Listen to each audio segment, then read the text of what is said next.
Yo, my name is Robert George, and in today's video I'm going to give you 4 tips which if I have avoided in being the ages of 15 to 17 or something like that, I would be much far ahead.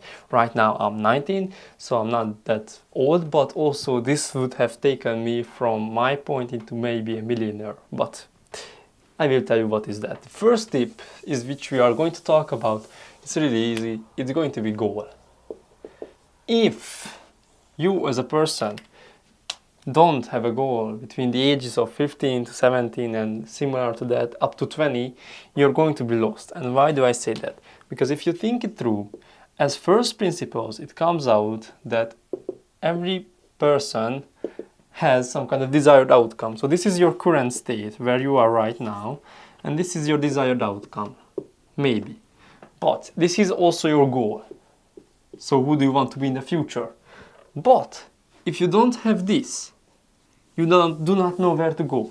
Because if you have your desired outcome, you know what kind of steps to take in order to get there.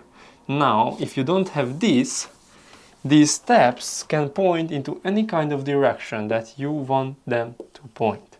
So you don't know where to even go.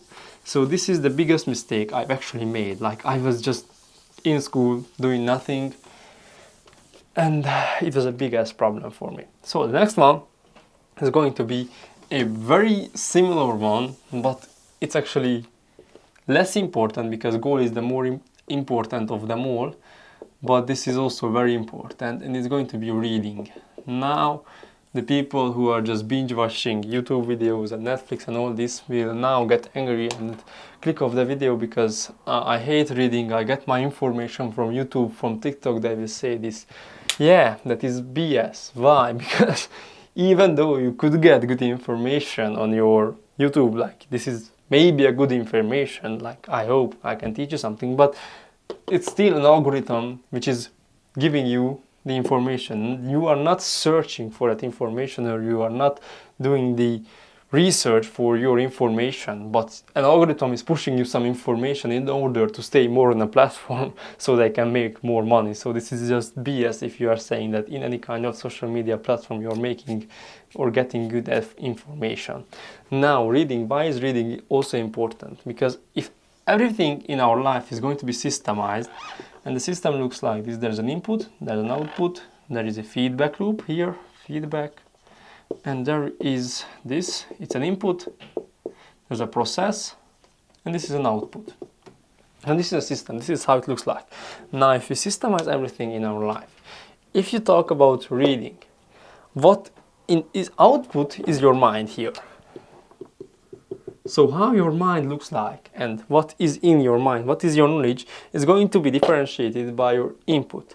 It's going to go through a process, of course, of learning and XYZ. This doesn't really matter because it's different for everyone.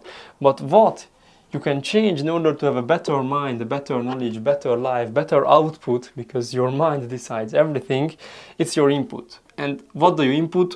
Of course, you're inputting social media, which is very bad for you, so don't do that from now on, please stop it. If you're doing that, you're just going to have a bad mind, in quotes, like bad mind. But if you input reading good books, your mind is going to be much clearer and you're going to have better results in your life. So this is the next thing which I would have started at 15 years old. I would be much far ahead. I started reading really greatly or more at 18 years or something like that. So next thing is also a big one for people, and it's friends. And also we can systemize this because this is what you need to understand. It's friends. You're the sum of the 5 people you spend your time with. This is a really good quote, and it's true. Why? Because also the same system, if you put it out, if this is your reality, for an example, and there's a process of doing something, doesn't matter. What is the input to create your reality? Well, the information you get from someone else and the people you spend your time with. Because if you spend your time with your friends, your reality is going to be influenced by your friends because they are in the start, they are the input for your reality. Now, in order to have good reality or good life, you need to have good friends. So toxic friends are done. No, not. And negative friends who are just going to pull you down. And what are those people? Who are those people? People who have bad habits. Of course, if that is your best friend, you can try to change them. If they don't want to change, just cut them out. Literally, I have 3 friends, yes, and they are all like-minded entrepreneurs who are trying to make something of their life. I don't have any bad habits with friends because I don't have friends who have bad habits.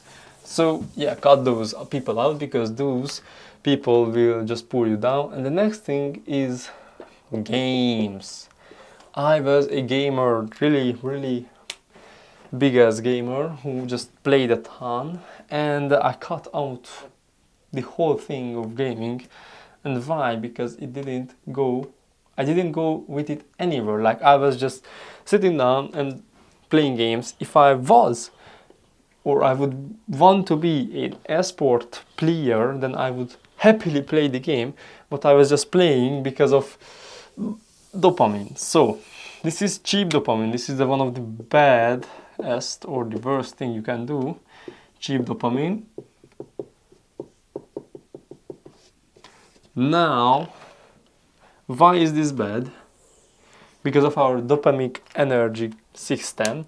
And if you get dopamine from somewhere, you think that that thing is good for you. So you are trying to do this thing multiple times, more and more, because you get more and more dopamine. So it's going to be bad. So think about like this as a system. This is your dopamic energy system. And this is an input as your habit. And output is dopamine.